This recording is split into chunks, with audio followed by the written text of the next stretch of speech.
आज बेरमो की कुरपनिया स्थित स्वर्गीय रामाधार सिंह के आवास पर कोयला मजदूर नेता स्वर्गीय रामाधार सिंह की पुण्यतिथि मनाई गई। पुण्यतिथि में भजन कीर्तन का भी आयोजन किया गया था और मजदूर संगठन के नेताओं एवं बुद्धिजीवी वर्ग के लोगों ने सर्वप्रथम उनके चित्र पर माल्यार्पण किया और उनके जीवन में बीते क्षणों को बताया। इस अवसर पर संबोधित करने वालों में मजदूर नेता लखन महतो, सुजीत घोष, विकास सिंह, जगन्नाथ, राम प्रहलाद बरनवाल, आफ्ताब, आलम खान, वरिष्ठ पत्रकार राकेश वर्मा सहित दर्जनों लोगों ने संबोधित किया। कार्यक्रम के आयोजनकर्ता स्वर्गीय सिंह के पुत्र रामचंद्र सिंह एवं पौत्र कोयला ट्रेड यूनियन के नेता ओम प्रकाश सिंह उर्फ टीनू सिंह ने किया।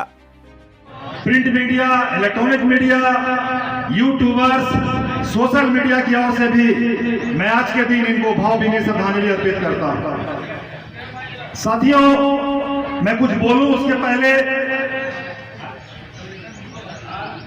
अभी जो लखन लाल जी बोल रहे थे आपने सुना होगा, आपको सुनना भी चाहिए और इसलिए सुनना चाहिए कि ये जो क्षेत्र है और इस क्षेत्र की गरिमा जिससे जुड़ी हुई है, जिन महापुरुषों से, उन महापुरुषों को आज नमन करने का दिन है।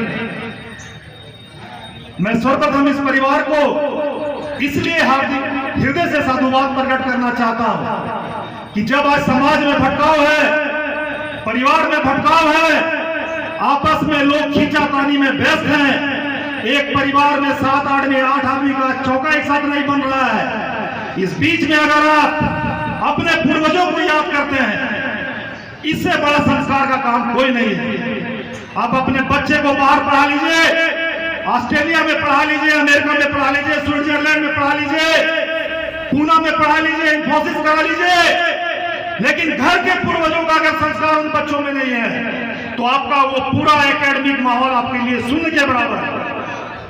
मेरा ये व्यक्तिगत मानना है। इसलिए घर के जो पूर्वज हैं, अपने ग्रैंडफादर को, अपने ग्रैंड मदर को, अपने फादर को और अपने मदर को रोजाना उठकर ईश्वर के पास नमन कीजिए कि जिसने आपको इस धरती पर आने का सौभाग्य प्राप्त किया 80 लाख की जोनी में, और आप अगर कुछ बनते हैं तो उसके पीछे आपके पूर्वजों का देन है।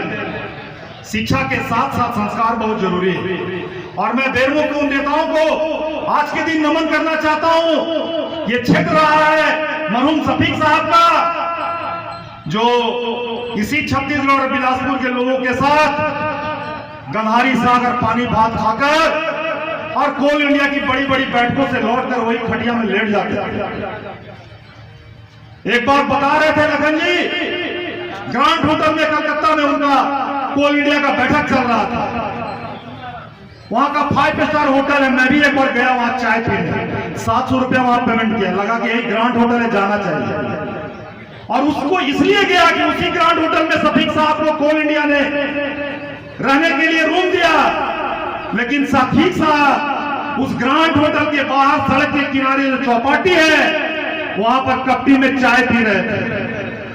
अन्य साथियों ने बोला, अन्य मजदूर संगठन के लोगों ने कि शफीक साहब ये ग्रांट होटल का चाय छोड़ के आप ये चौपाटी की चाय क्यों पी रहे हैं?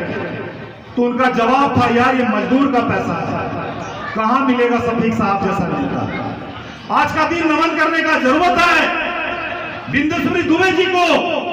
कोई बता दे उनका एक परिवार जो आदमी केंद्र में श्रम और कानून मंत्री बना, बिहार जैसे दिग्गज स्टेट का जो मुख्यमंत्री बना और जो बेरमो से 6 बार 5 बार का एमएलए और इन तक के राष्ट्रीय अध्यक्ष तक का सफर तय किया, राष्ट्रीय गोलरी मजदूर संघ का सफर तय किया।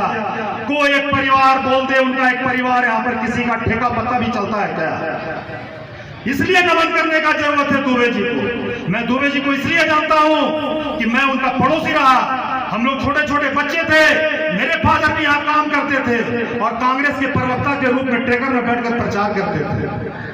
हम लोग उसको भजाए नहीं कभी, हम लोग का ये संस्कार भी नहीं है। आज का दिन नमन करना चाहिए रामदास बाबू को। मैंने देखा रामदास बाबू को, मैं एक बार इंटरव्यू ले रहा था 1999 में, जब घर में गया तो देखा एक गिलास में मुंह में रखकर ऊपर से फेर रहे हैं, उसको मार रहे हैं। हम बोले चाचा ये क्या कर रहे हैं? बोले बेटा चाय रोटी खा रहे थे, रोटियां साला फंस गया अंदर में। नमन है रामदास बाबू, ये बेरमो का यही खुशबू है। आज नमन करने का दिन है संतन बाबू को, मुरारी पांडे जी को, मिथिलेश बाबू को, और 84 साल का ये योद्धा को भी मैंने देखा। मैंने इनको देखा 80 के दशक में धोती पहनकर सुबह में, छोटे छोटे बच्चे थे हम लोग, आते थे कि रामाधार बाबू का बंगला है, चर्चित बंगला है, तो हम लोग आते थे, 4 गो चूल्हा जाड़ा के दिन में लगा हुआ है, कपटी का कपटी चाय चल रहा है, और जब कुछ लिखते थे तो धोती से मोड़ कर 100 रुपया निकाल कर बोलते जा मिठाई खा ली।